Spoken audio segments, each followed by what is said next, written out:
10, 9, ignition sequence starts.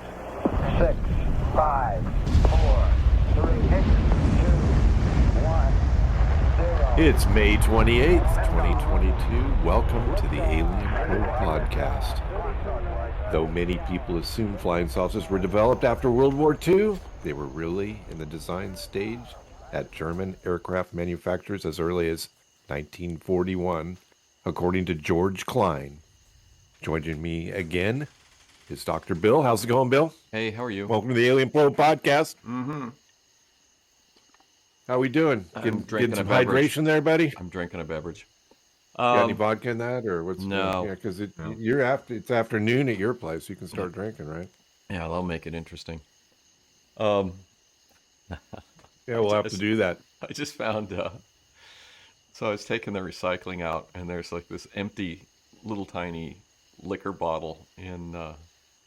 What? Yeah, in the recycling, and it's like Aquavit, and it's like I go to my wife. I go, is this yours? And she goes, oh yeah, that was left over from my mom's stuff. So she was adding it to something. But it reminded me that she used to make her own soda pop, carbonated drink, and it'd be in the fridge. And our kid loved this stuff, and she'd have to it would be like a treat. Like once a day, he'd get if he wanted it, he could get a cup of this soda. And I was like, I'd see this, and she would drink it, and he would drink it, and I was like, I'm finally going to try it. And the stuff had alcohol in it because whatever. Hell yeah! So whatever she was doing to prepare this homemade soda would ferment. And it would have a little alcohol content in it. So I had a little How'd glass. you know? Were you getting buzzed? I got a buzz. I drank a cup like a kid. And your kid was drinking? Wait, your kid was drinking this every day? Well, she would give him every once in a while he would get like, do you want a little cup of the soda? He's like, oh yeah. It's like, yeah. And it's not like real soda like you get at the store, which has a ton of sugar in it, and the kids will love it for the sugar. This stuff doesn't have a lot of sugar in it, but he loved it, and I figured out. After that, I'm like, I think he likes it because there's alcohol. I go, this has alcohol in it. He goes, oh yeah. She goes, it's got a really minor amount in it. I go, I got a buzz off of this. So go take your nap. Go take a nap now. That's how you get him to keep quiet. Yeah, that's why I think he was a very well behaved kid. So, he's very calm. That was the secret. So what about these? I know you sent me a document this morning on the German flying saucers. Yeah, and you have the CIA UFO book put out by MUFON. Yeah. And this is actually, I've read that. This is actually in there. And this document is basically all it is reprints and translations of newspaper articles from other countries. So this one has three. This is 1952-53, and it just has translation of an article from a Greek newspaper, and from 1953, with a German scientist who couldn't find any information about. They mention, and then the Greek article says, according to recent reports from Toronto, Canadian Air Force is building flying saucers. And then they say have been known actually since the possibility of their construction was proven in plans drawn up by German engineers towards the end of World War II. And then they talked to George Klein, a German engineer, who I couldn't find any information about this guy. It'd be interesting to find out. Stated recently that many people believe flying saucers to be post-war development. They were actually in the planning stages in German aircraft factories as early as 1941. So they did have, I did the short where the kid gets zapped by a flying saucer. And one of the pictures that I saw when I was looking for this stuff, there's like a drawing. I'm assuming somebody made it up or something, but it shows sort of the flat bottom flying saucer that looks like an upside down pie tin, and it had like a gun pointing pointing Yeah. from the bottom of it. And I saw that Yeah. and immediately thought of that flying saucer that zapped the kid. That was included in McDonald's testimony before Congress in 1968. So yeah, this is actually pretty cool. He says flying saucers reached an altitude of 12,400 meters, 3 minutes, speed of 2,200 kilometers per hour. It said it could go faster. They could make them big for 4,000. Its potential was 4,000 kilometers an hour. How Yeah. is this possible? Do you think this is real? I mean, Well, you know, this is a document, official document. It hey, looks like, but I think that the Foo Fighters were a Japanese. The Japanese used it. I think the Foo Fighters were a German super weapon. What do you call it? A Wunderwaffen. Wunderwaffe, like Luftwaffe, flying flying weapon. Luftwaffe. Wunderwaffe is a wonder weapon. I think they were big on wonder weapons, and I think the Foo Fighters were a German energy weapon. And I'm probably considered nuts for thinking that, but I think it's a possibility. And I don't know what sort of technology, what you could say. He says that the Soviets captured the scientists that were involved in this. Where does he say that? did they capture them, or they were forced to go? I thought it was like they were forced to go there, and then they destroyed all the evidence, the saucers and the documentation and everything. The Russians would capture German scientists, and then they would volunteer to work in Russia for the rest of their lives. At that time, Their Project Paperclip, only a little more forceful. Paperclip. Although I haven't read the books on Paperclip. Paperclip. Those scientists, especially Werner von Braun, were. I mean, part of the reason that they continued and stayed working happily. One is that they weren't put on. The main reason a lot of these scientists continued to work and were happy to work in the U.S. is because they did not put them on trial as war criminals, and that's that they could hold that over their heads for the rest of their lives. And if they wanted to say no, I'm not going to do this, they would say, well, we you like with von Braun, he goes, your factories used slave labor and executed people. He probably should have been prosecuted for that, but he was considered too valuable to, in competition with the Soviet space race, to do anything about. But you don't want that staple. You don't want that stapled to your resume. Yeah. So this raises the possibility. I mean, we're talking about. So you have the cube, the flying cube in the Atlantic with the sphere around it that's surveilling and interacting with our fighter jets. Yeah. That throws out, if the Soviets had actually gotten this technology, it's possible that they could have advanced this technology to the point where that's an advanced aircraft, surveillance aircraft. And they're using it to surveil our ships.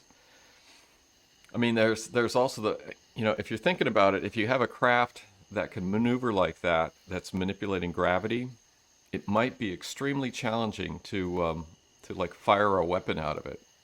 So that might be one of the reasons, if like the U.S. or even the Soviet Union or China has this technology, they may have never deployed it as a fighter aircraft, because if you can't fire a weapon out of it, it's not very good. Or if you can only fire a weapon, it's like the old Star Trek with the cloaking ship, the Romulan cloaking ship, where they could only fire when they were decloaked. Yeah. So if there are such a things being deployed by Russia or whatever, and they can only fire once they stop moving, it's sort of useless. Because it's like, you got to stop, you got to target, you got to fire. Meanwhile, you're going to have a half dozen jets launching missiles at you. Well, you stop, fire, and then jam out of there. I mean, it's. Yeah, I mean, it's. I don't know. They could theoretically just. Yep. outrun everything. That's what the submarines do. That's the technology with the modern subs. When a other sub fires a torpedo at them, they just haul ass because the submarine can outrun the torpedo, go faster than the torpedo. Especially a nuclear sub can outrun a torpedo. Is that quick? Yeah, Holy crap! I yeah. thought it would take, like a ship. It takes forever to get up to speed. Are they? Nuclear powered. Was it throw everybody against a bulkhead once the thing takes off, Those or things, what? things are like an airplane underwater. They haul ass. They can outrun a torpedo. That's not a big secret. That was revealed, or I think submariners knew that, but Tom Clancy talked about that wrote about that in The Hunt for Red October. That's where I first saw it. So yeah, it's like they just crank it. That's why these systems on these submarines, especially the propulsion systems, are so classified. Because they just push the throttle forward and they just haul ass. So and they make Wow. they make a lot of noise when they do that. They don't want to do that normally. Well, they got to do it if they want to get blown up. But if they get I mean, then these are the boomers. The boomers can outrun, and those are big boats, so they can outrun these guys. So crazy. I think it's a possibility. I love stories about old World War II German high-tech weaponry. I think it's really possible that there is some amazingly secret stuff that who knows what happened to it, where it's gone, who's doing anything with it. Is it that the Americans never could come up with the cool stuff like that? Is it just them? Oh, they had. I was looking at this article. Yeah. Well, I was looking at. There was a German jet aircraft that's actually in the Smithsonian, and it looks like a modern stealth fighter. I mean, with the shape and everything, doesn't have the composite materials, but just the shape and how thin it was and sharp the edges were and stuff. It's amazing looking, and that's 80 years old, 80-year-old tech. Is that us? That was the Germans. Germans, yeah. It's in the Smithsonian. It's in storage in the Smithsonian. Yeah. So it's and that was a German craft. So they did have amazing tech development. Now what do we have? Yeah. It's been a weird UFO week. So, that's actually pretty interesting. It's not anything new though. It's in that CIA book that you have from MUFON. Yeah, and I've seen this. This has come up from time to time. Yeah. I know it's not really anything new, but it's interesting to think that they could have come up with something, but then nothing.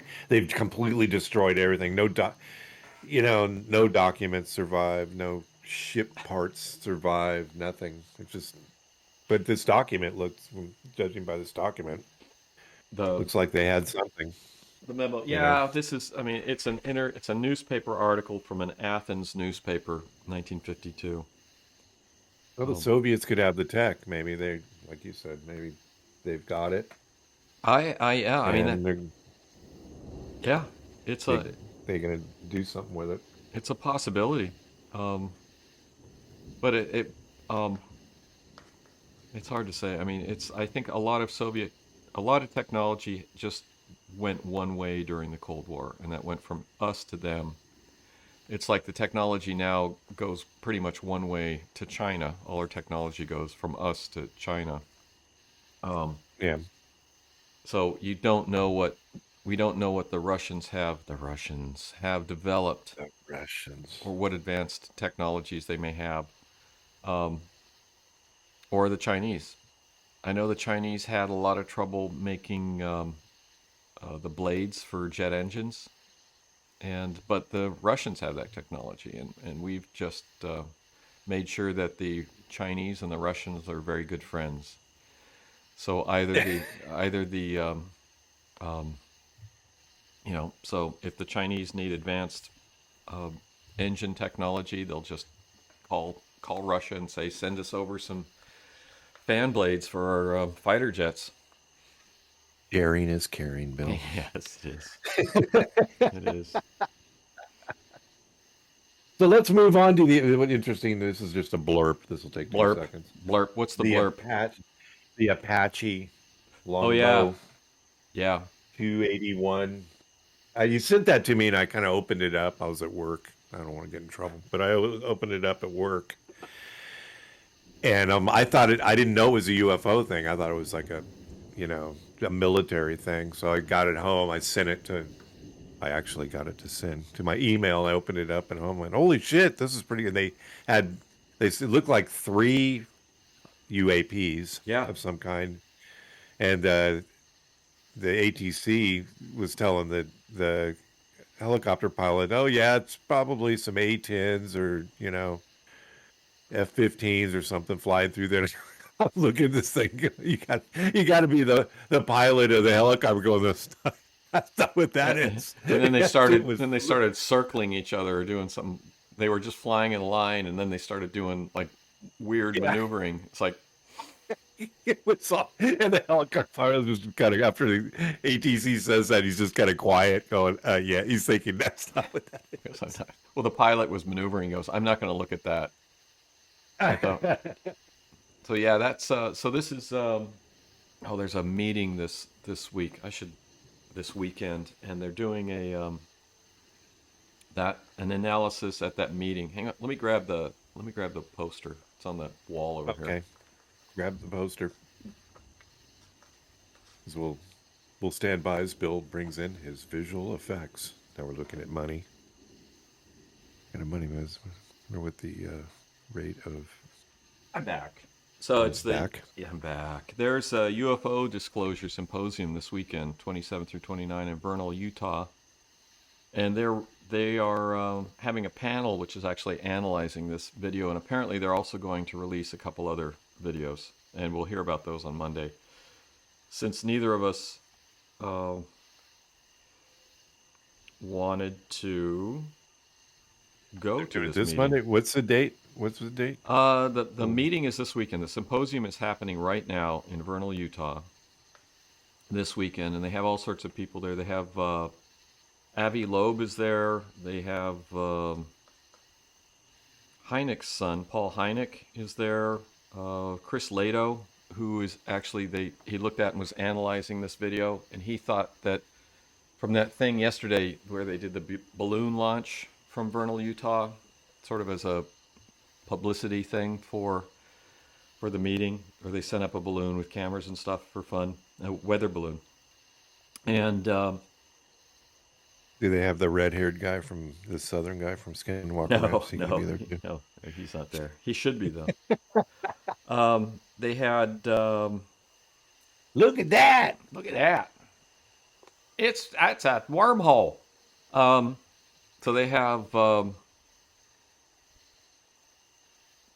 Chris Lato.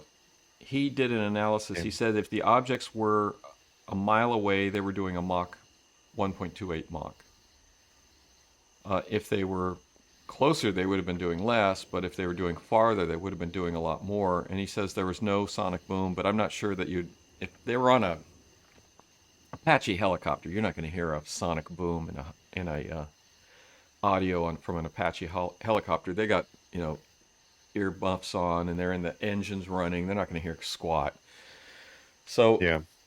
But yeah, he said they were moving. If they were a mile away, they were moving very fast, and their maneuvers were not something that you could do. People were throwing out that it's criticism while they were talking about it. Well, he talked about it a little bit on this live streaming yesterday. He said that it definitely wasn't birds, because you could see that birds have a particular movement on it. And then people would throw out, it could be insects. Yeah, I don't think so. But we'll get. Coming week we'll see more of an analysis of this video and the other videos that they released, and talk about it next week. They had. They also had the guy from. What's that? The flashlight thing, was that another? That's one a different video. Analyzing. That's a different video. But are they analyzing that though? I haven't seen any. Are they analyzing? I didn't see anything on that. That actually was interesting. So anyway, we'll see. We'll hear about that. There'll be some analysis. I've lost my mind. Oh, Travis Taylor is going to be there. The guy, yeah, he's there. They got him on the list. Dr. Travis He's Taylor. there. He's there. That's amazing. He's going to be there. Amazing. He's going to be there. Um. So yeah, Well, it's in Utah, so you don't have to go very far. Yeah, it would have been. Well, yeah, they're close. This is Blind Frog Ranch, where it's nearby. They had the guy that owns Blind Frog Ranch on the streaming for a minute, and Chris Lato asked him, says, "You've seen the UFOs at your Blind Frog Ranch?" He goes, "We've seen stealthy UFOs." He goes, "What's that?" He goes, "Well, it's a UFO that's encased in a cloud." And you can tell it's a stealthy UFO because the cloud doesn't move and all the other clouds move. Weird. Yeah. Well, I'm going to be watching out for that. Yeah, look out for that. keep your eyes on the sky. But yeah, this would have been cool meeting to go to. But yeah, it looks like a lot of fun. Travis Taylor there. I don't recognize a lot of these people because we're sort of new to this. Hynek's son was there. Chris Lato was there. Good stuff. Hopefully they'll put some of the symposiums on the YouTube so we can see the YouTube. Yeah. So we can see YouTube. The YouTube so we can see it. Then there was that other video where the guy was seeing lights and he flashed his the flashlight. Yeah, I think that was a military maneuver that he was seeing because there was bright lights and then there was flashes down near the horizon and with different flashes. And I think his flashing the flashlight at it and it giving a big flash was just a coincidence. Yeah, I think so too. It didn't. Yeah, it really didn't do anything for me as far as anything a revelation of any kind. Well, what I wish that had happened is that they had done a triangulation. So it's like if you're working with somebody else, you go 5 or 10 miles apart and you do a compass heading, and then you can just draw it in. So, okay, it happened here, and then you can go near that location, and if it's on a military reservation, it could be UFOs like Area 51, or it could be a military exercise. So yeah, I would have really liked to have seen some triangulation on that.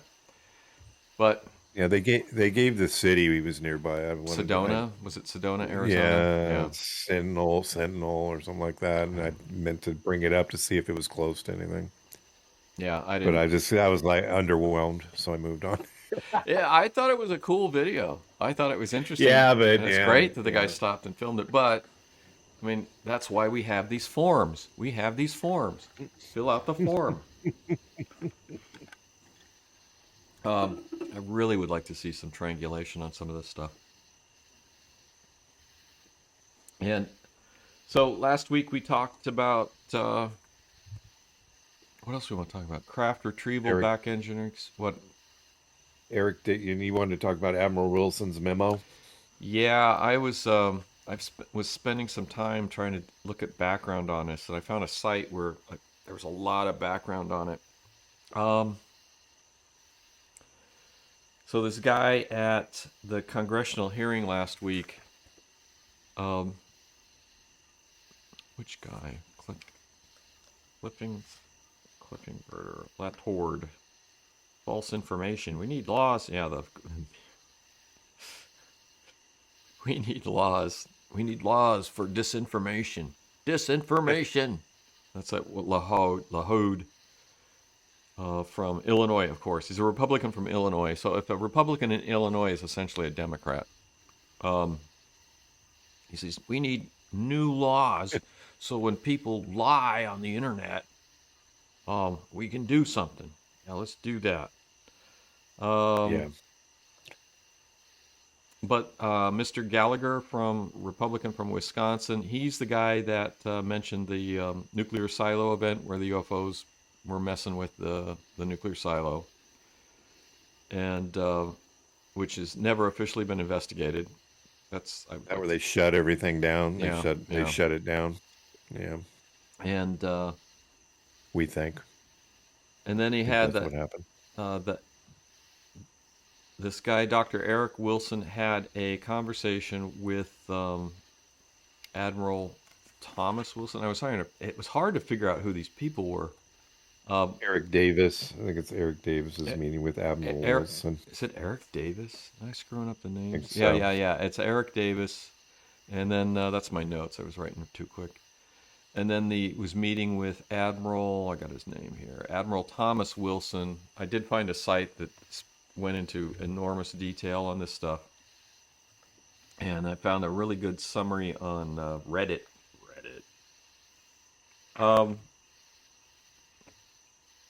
And I was trying to do some background on Eric Davis, who his thing says he is involved with Casper, which is at Baylor University, which is a Center for Astrophysics, Space Physics, and Engineering Research. He's an adjunct professor there,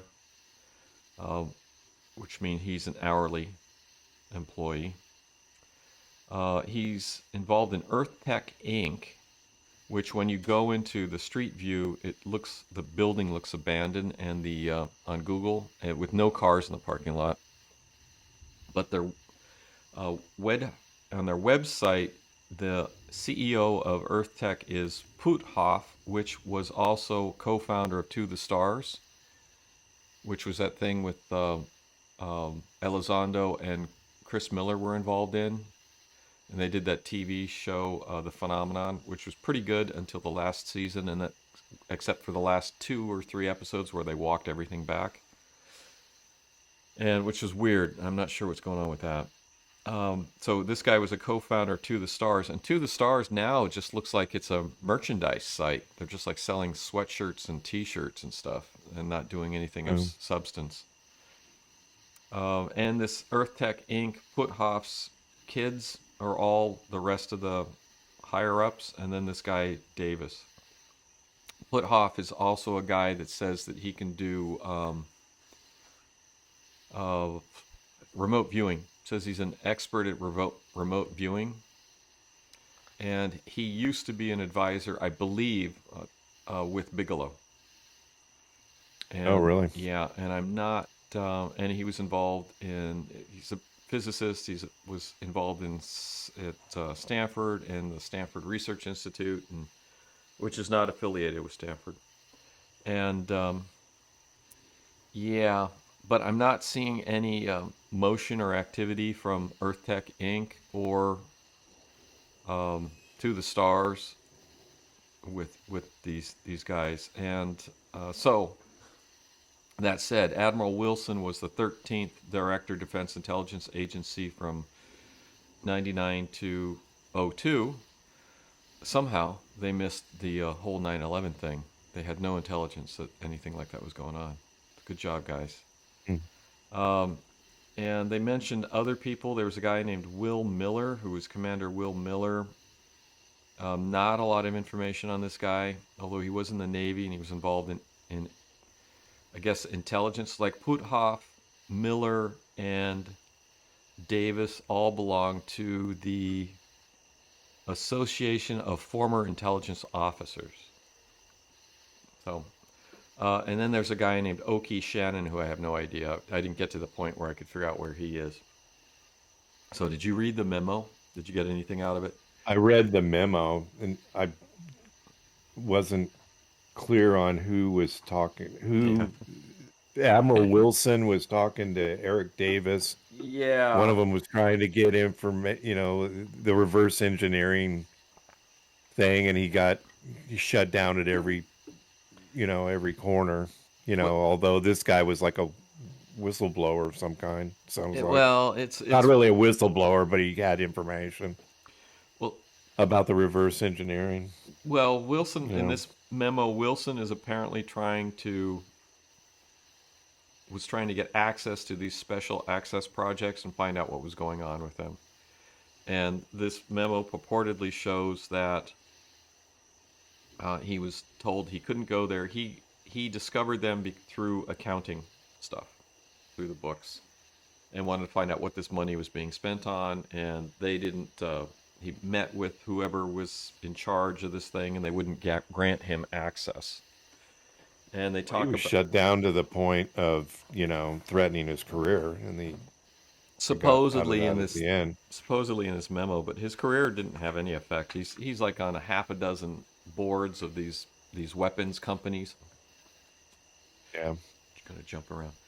And the um, so his career is he's golden. He's got a great pension. He's gets you sit on a board of directors of these companies. They pay you a ton of money, and you show up like twice a year and go, okay, I vote yes. Where's my check? And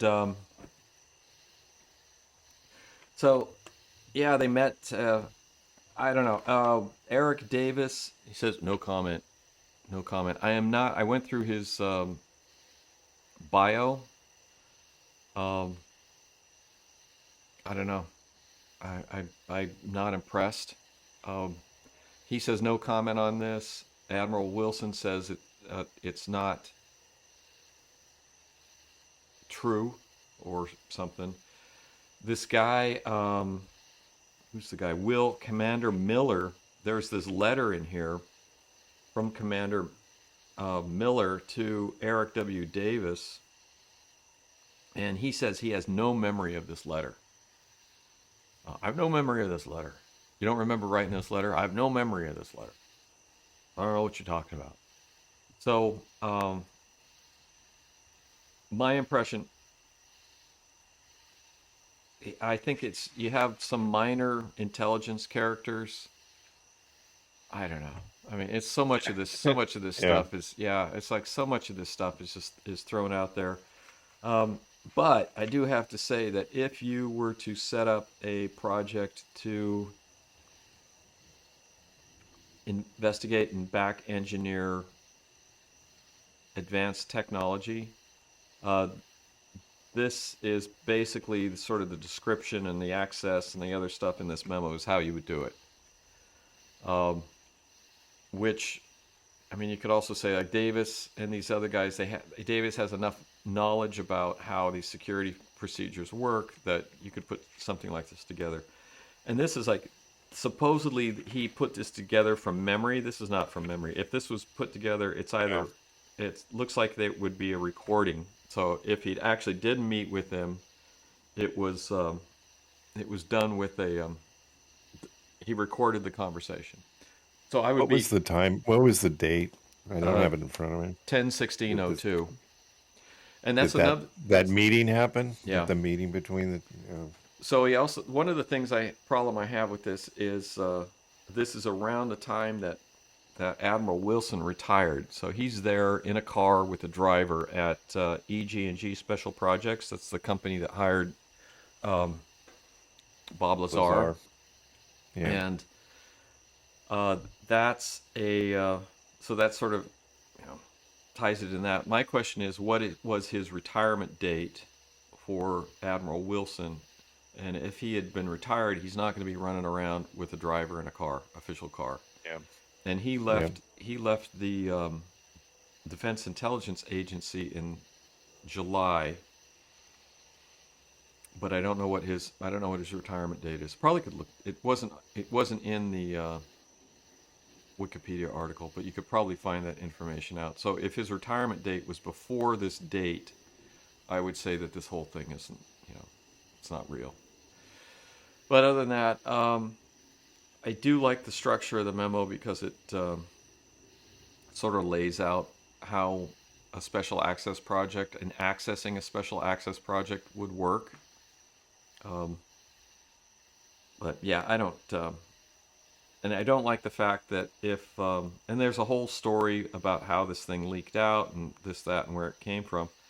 And we talk about this. It's like, people, why doesn't Eric Davis just come out and say, he says, no comment, I can't comment on it. Why does he just come out and say, yeah, it's true. Yeah. Yeah. Yeah, it's true. And I mean, he gives talks at MUFON and I guess about warp drives or whatever his thing is. But yeah, just what's going to happen to you? Oh, they might kill you. Well, okay. So, but yeah, just come out. I mean, this is the problem that I have with a lot of this stuff is you have it seems that there's always people. He'll be on his deathbed. He'll go, oh, it was real, like a lot of this stuff. So anyway, that might merit some more look at in the future.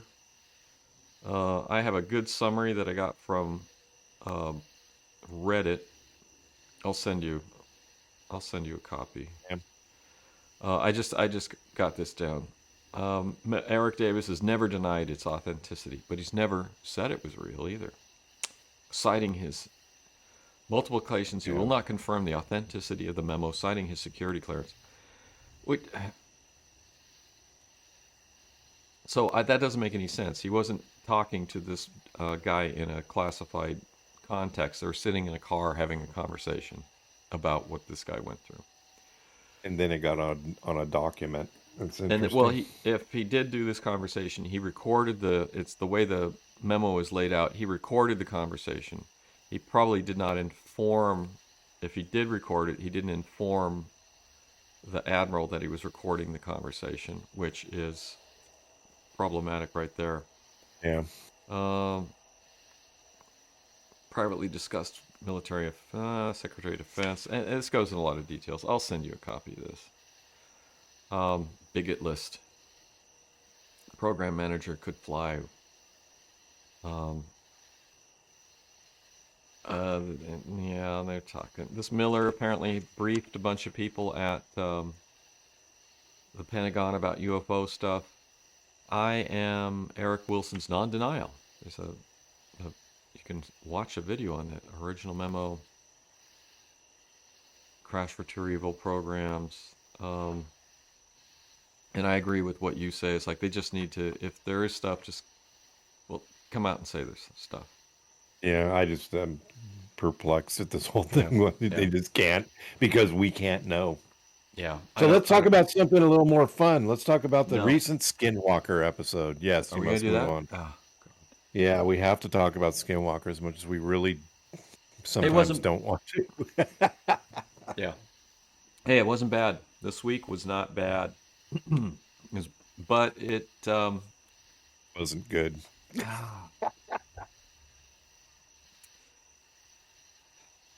What about the bent laser? What do you think about that? Okay, so they shot this. They had a little pin light laser, green one, that they shot up into into this area, this triangular area that they say is, I don't know if they're trying to say it's a wormhole or that was their something. That was their conclusion at the end, is we may be seeing a wormhole. One of the things, they put the Celestron telescope up there, and it wouldn't read. And when they shined it into the triangle, it wouldn't read any planets because it was automatic, where it has automatic acquisition. I'd love to have one of these. And and they're not that expensive, really. What they had, I don't even know if it was super expensive. It looked typical of what I've seen, in astronomy magazines. Yeah. And it tells you what's up in the sky when you're looking at it. But it wouldn't read, when they were in the triangle, it wouldn't read any planets. Yeah, I didn't believe that. No. It's just it might have been a simple math. No, it's like every time we pointed at a star in the triangle, it's deleted from the database. It's like, come on. That's just, I mean, it's the what do they call it? The alien, the malevolent force is screwing with their computers. Yeah, so they got these guys in from the Salt Lake Astronomical Society, and they set up a bunch of scopes. And they had 6 different high-definition telescopes, and none of them worked. Well, it's like you're going to point at telescopes at a part of the sky, and they wanted to see a change in appearance of the stars because of the gravitational anomaly. No, they didn't even show any footage. They didn't see anything. They didn't show any, and then their excuse was equipment failure. Times 6. And my camera's not working. Oh, it keeps deleting information from the database. I just don't believe it. One of the things I was thinking about was this show is not a science documentary show. It is a entertainment. Yeah. And no, we don't watch it like science. Yeah. And given that, well, a lot of people may not know this. Now, given that it's an entertainment, they can be loose and fast with the truth and with information. So it's like you have Tucker Carlson and you have Rachel Maddow, those two TV shows, which are, most people perceive those as news shows. Both those shows have been sued over something they have said. And when they've gone to court, I think the lawsuits have been lost because the shows are not news shows doing reporting. They are considered to be entertainment. So this is the same sort of thing. This is not a science documentary type show that's reporting facts. This show is an entertainment. And they're playing fast and loose with the truth, and they're throwing out a lot of little things as exciting. I was thinking about it too. It's like if your salary depends on you discovering something new and interesting every week, you're going to discover something new and interesting every week. Yeah, exactly. I'm going to call. What? Okay, all right. So we'll move on to the actual episode. The biologicals, the cows. What do you think made those cows walk around like that? Because they were all jumpy and things. What do you think caused that? Would it be the rocket that they fired off into the triangle? Could be a fox. Make the cows jumpy? Just a fox. Just a fox. It could be one of the neighboring Indians sneaking in to just mess with them, which is one of my theories. And this episode would actually suggest that. You could have a guy doing a low crawl onto the property. The cows would freak out by that. The cows would smell them or hear them. Could be a snake, although at night it's not likely, but it depends on how warm it was. They look comfortable. It could be any sort of animal. It could be anything out there, and the cows would freak out. And cows freak out. So could have been a coyote. I think it was the rocket. I just think it was the rocket they shot up. They shot two rockets with lights on it, and I don't know what that.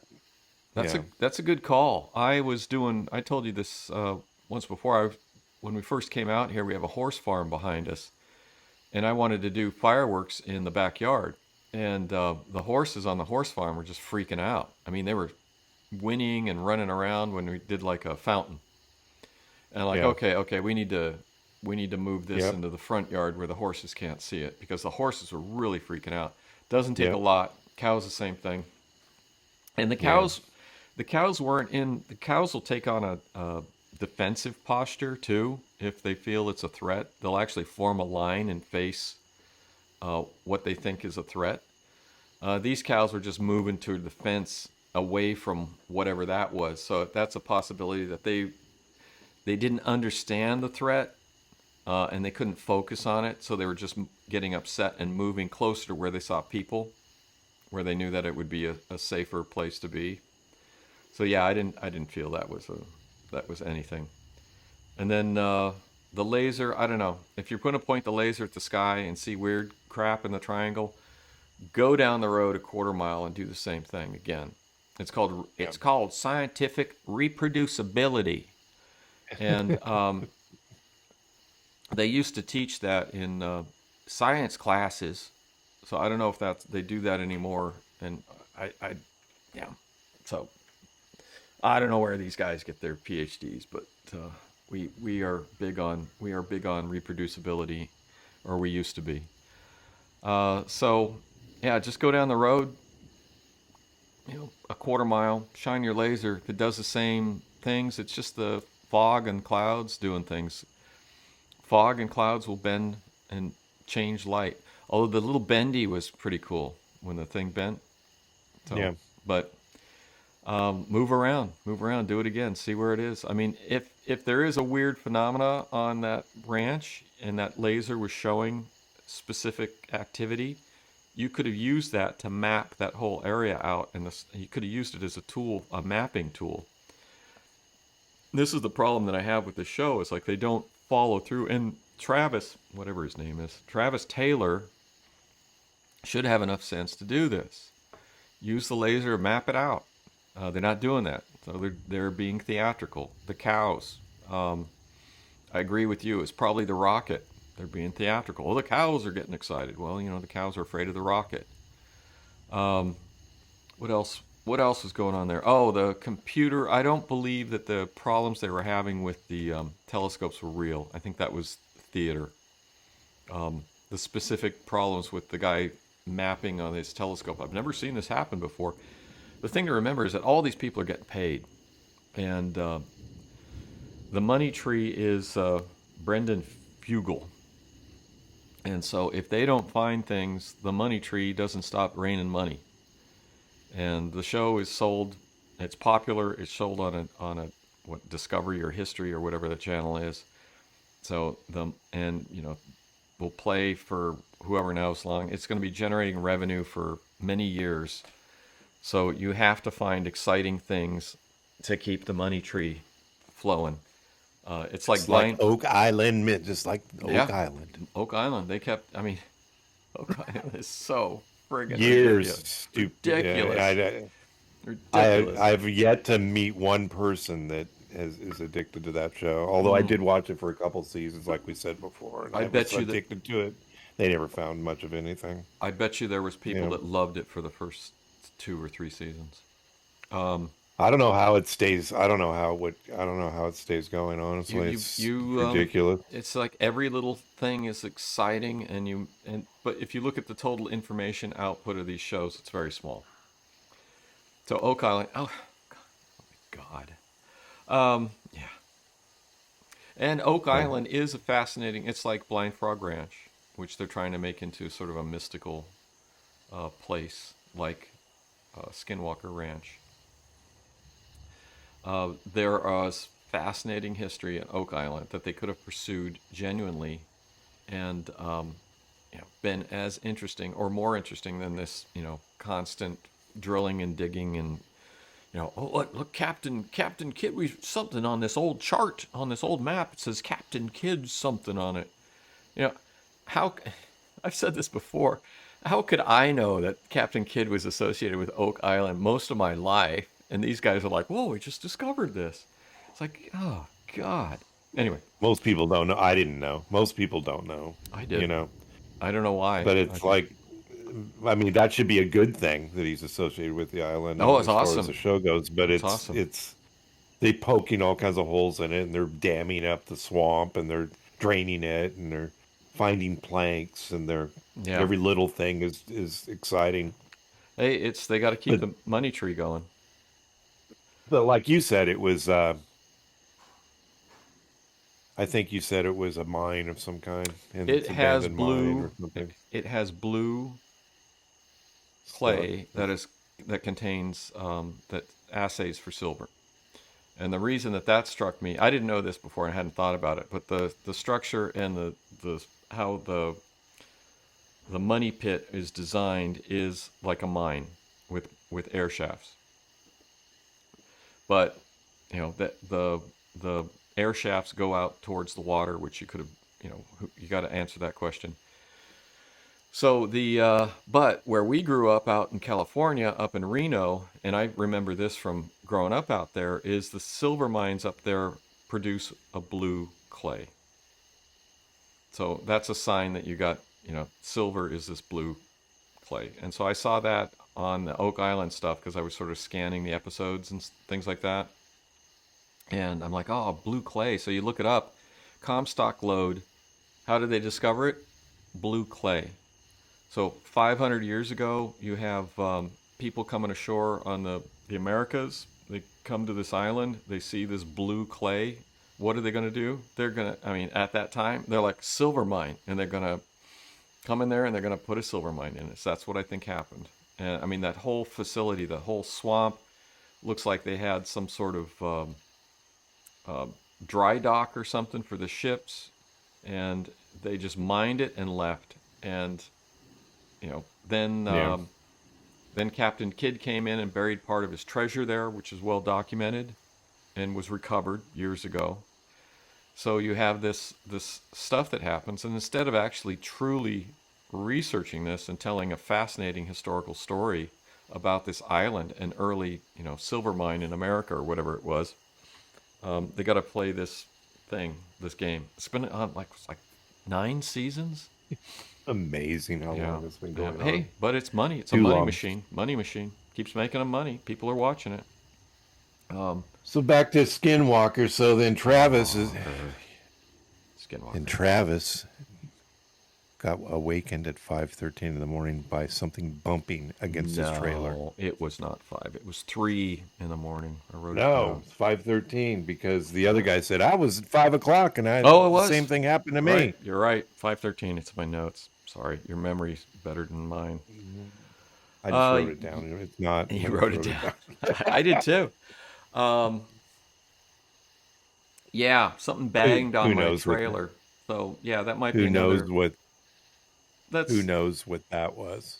That's the and thing. the other guy had night terrors at the same time.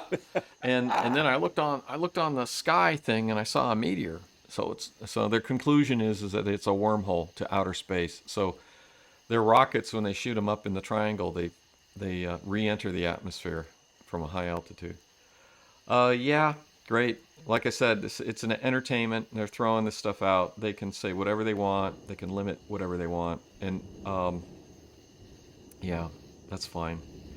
And makes it harder for there to be this. All this stuff does is and then they saw a UFO with a black dot in the middle. Black dot in the middle, which I was like, oh, that's very cool and interesting. But you got to remember that these people also own a helicopter.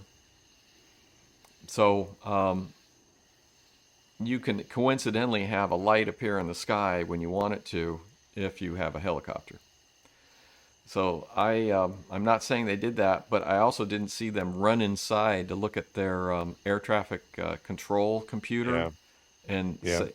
And they also didn't make an attempt to do a triangulation on that thing. They could have said, okay, run out there for 5 miles as fast as you can. Jump in the car, go out there, and let's take a reading, and let's do all this measuring and try and pinpoint where it is and how far it is and all this stuff. They're just going, it's a UFP. So it's like they say that we're doing a scientific analysis of this thing, and they're not doing anything rationally scientific. And they have, even their cameras that they just installed, they're like, the cameras aren't working. So you can't constantly have technical problems and say it's a malevolent force. So then they brought in Brendan Fugel for his debrief, and he got all excited. But the guy that pays the bills is happy that they have stuff, and they can keep raining the money down from on high to keep this going. I call it the Bigelow effect because I think that's the same thing that happened with Bigelow when he was at Skywalker. Is people kept seeing things and saying we need more money, keep the money flowing, keep our salaries coming, and we'll find out these mysteries. And after X number of years, he's finally just like, okay. Or the government grant ran out, because I do know that they did get some money for stuff. Bigelow did. Oh, really? Yeah. He got money from the program that Elizondo was involved in. Apparently. Oh, really? Yeah. Some of that money, that $25 million that Harry Reid put in, some of that money rained down on Bigelow. And that, like I said, all these people, you look at this stuff, all these people are sort of connected in some way. And Pudhoff was involved with Bigelow. And, which is, it was interesting to look at that organization that this guy Davis is involved in, Earth Tech Inc., and you go onto the street view on Google, and it's like an abandoned building with an empty parking lot. And that may be outdated, but it's like, that's not a good sign. Yeah. So maybe it's underground for miles. That's right. The top. It leads to California. So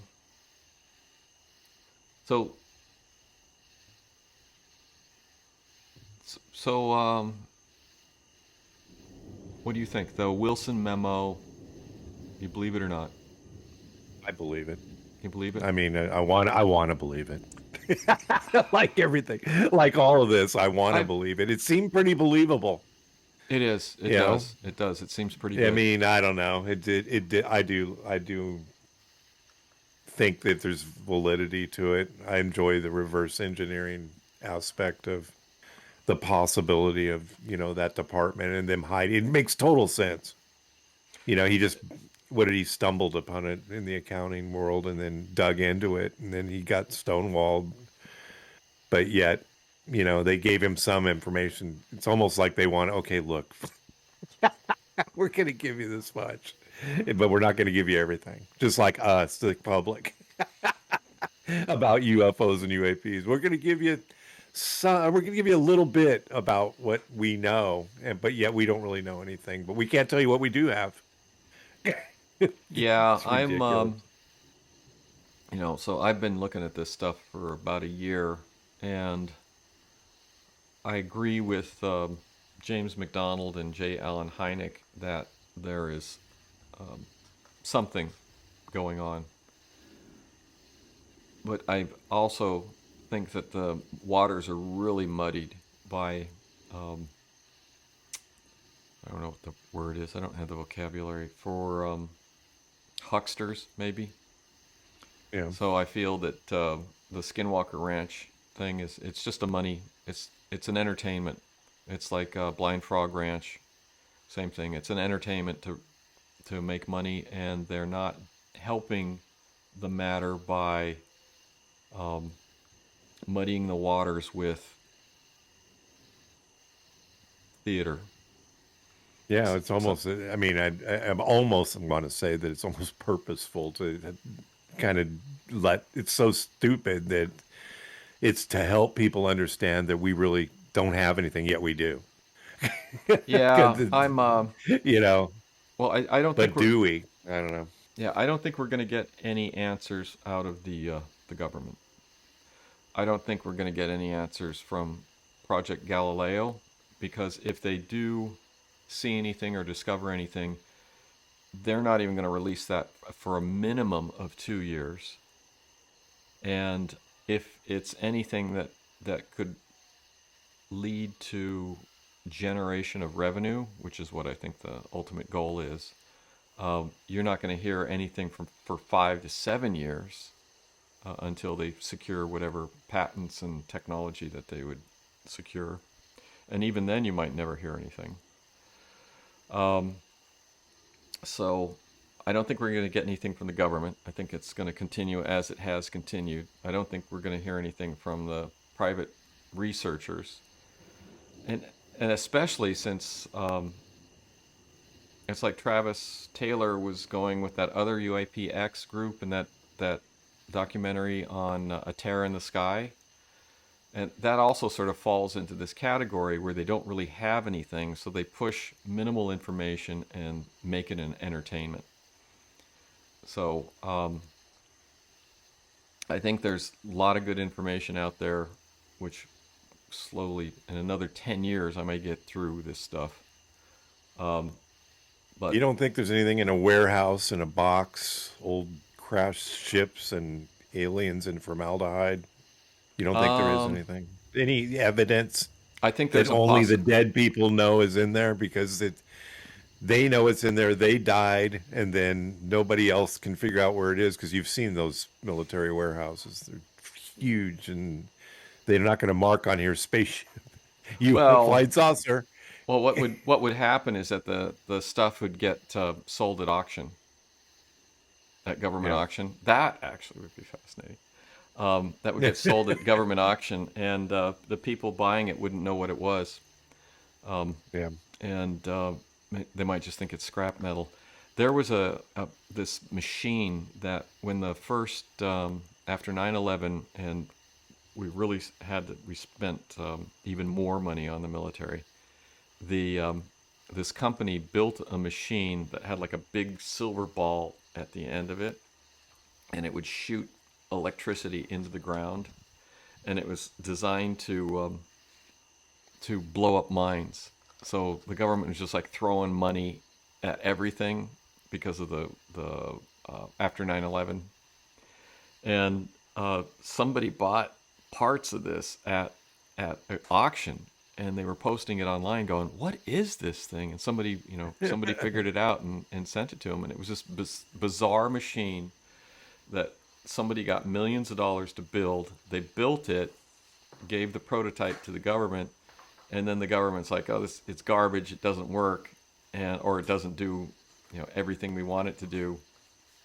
So it just got sold at government auction. And I would bet you that if they did have anything and people died and they forgot about it, that's where it would end up. Is like Yeah.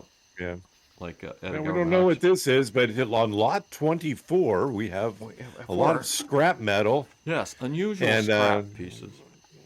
and then the aliens were probably dead and they buried them They somewhere. dissolved something.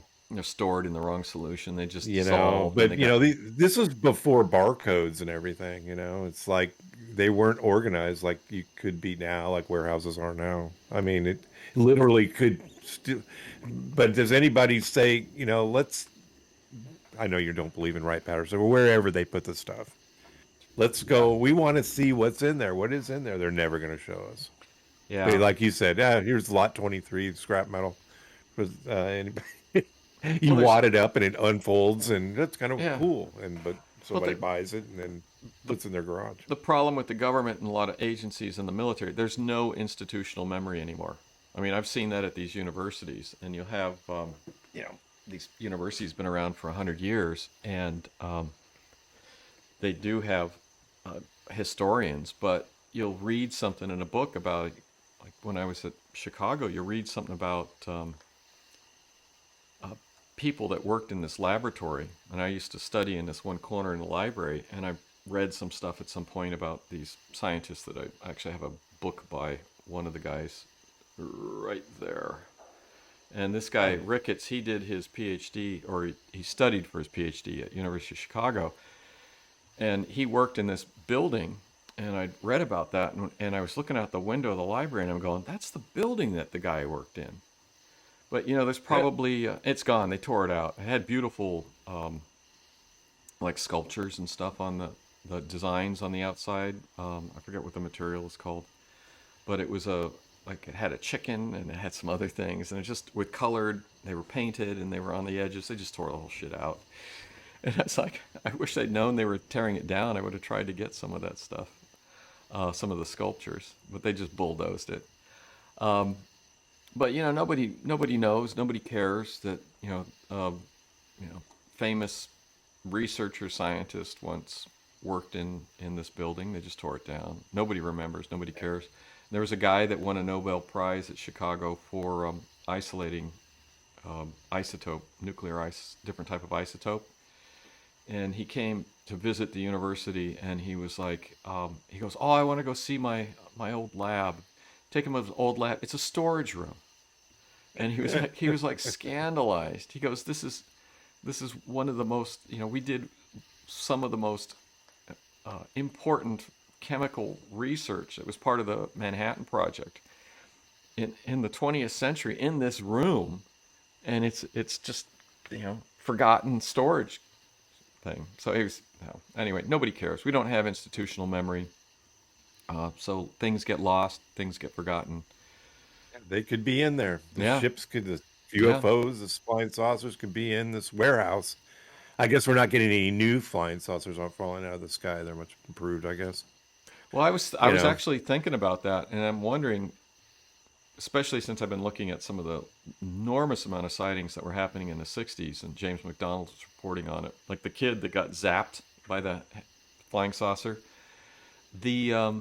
I'm wondering if like radar technology and stuff just got so good that whatever these craft have just learned to avoid certain areas, which is why they're out in the ocean now. So I mean that's a possibility. Yeah. But yeah, I mean if they did get any craft, I don't know where you would even store them. I don't think it's Wright Patterson. It's and then where would they go? It's not like something you could easily hide. So yeah. All right, we're on an hour. We're on our hour. Ready to wrap it up? Yeah, let's wrap it up. We've wasted another hour. Thanks for listening to the Alien Probe Podcast. We welcome comments, questions, or requests to alienprobepodcast@gmail.com. Visit us on Facebook. Also, check out our website at alienprobe.net, Twitter and Instagram at alienprobepod. See us on YouTube at Alien Probe Podcast, and you can punch in Doug Anthony after that. That'll bring it to the top of the sea of Alien Probe YouTube episodes. And thanks to our senior producer, Robert Anthony. And thanks again, Dr. Bill. We'll see you next week. And I want to thank the person that sent in videos from Brazil. If there's anybody from, we're getting listeners in Brazil, Germany, and France. If anybody else wants to send in videos, please do. We're happy to look at them. Yeah. All right. Yeah, it was phenomenal. Thank you. All right. Bye-bye.